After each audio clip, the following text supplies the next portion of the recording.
사랑하는 성도 여러분, 하나님과 주 예수 그리스도로부터 오는 은혜와 평강이 오늘도 가득 넘치시기를 바랍니다. 오늘 우리가 함께 대하실 하나님의 말씀은 열왕기상 13장 17절로 18절에 있는 말씀입니다. 주님께서 나에게 명령하시기를 여기에서는 밥도 먹지 말고 물도 마시지 말고 온 길로 되돌아가지도 말라고 하셨습니다. 그래서 그는 하나님의 사람에게 이렇게 말하였다. 나도 그대와 같은 예언자요. 주님께서 천사를 보내셔서 나에게 말씀하시기를 그대를 내 집으로 데리고 가서 밥도 대접하고 마실 물도 대접하라고 하셨소. 그런데 그것은 거짓말이었다. 열왕기상 13장 후반에는 베델의 늙은 선지자 이야기가 나옵니다.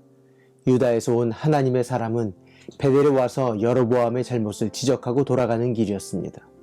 하나님은 그에게 베델에서는 밥도 먹지 말고 물도 마시지 말고 왔던 길로 되돌아가지도 말라고 말씀하셨습니다.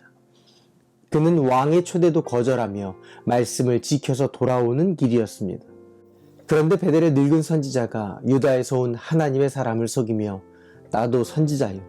하나님이 천사를 통해 나에게 당신을 데려오라 하셨소라고 유혹하고 결국은 그 말을 듣고 따라가 밥을 먹게 됩니다. 그런데 그 식사의 자리에서 하나님의 영이 임하며 아이러니하게 늙은 선지자의 입을 통해 분별하지 못했던 유다에서 온 하나님의 사람에게 심판을 선포합니다. 그는 돌아가는 길에 사자를 만나 죽임을 당하게 됩니다. 유다에서 온 하나님의 사람이 죽었다는 소식을 들은 늙은 선지자가 통곡하고는 하나님의 말씀은 진실로 이루어진다는 고백을 하게 됩니다.